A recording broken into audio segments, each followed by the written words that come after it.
انهيار وصدمة الإعلام الجزائري بسبب جماهير ريال مدريد في مباراة الأهلي والريال. شاهد ماذا حدث. بسبب تيفو جماهير ريال مدريد بالمغرب في مباراة ريال مدريد والأهلي المصري في قبل نهائي كأس العالم.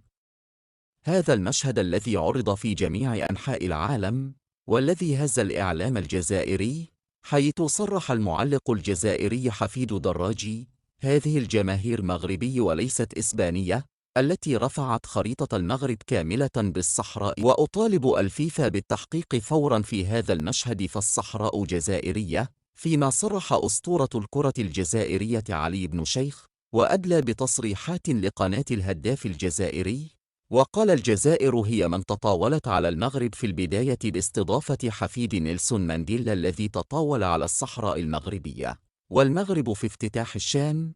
وهذا رد فعل طبيعي من الجماهير المغربية التي رفعت خريطة المغرب، فدائما الجماهير المغربية تدعم وطنها في المحافل العالمية، وهذا حدث بالفعل في كأس العالم للأندية، وفعلته جماهير الرجاء من قبل التي ردت على حفيد نيلسون مانديلا. نرجو من الجماهير الجزائرية أن تتعلم للرقي والوقوف بجانب الجزائر مثل ما تفعل الجماهير المغربية.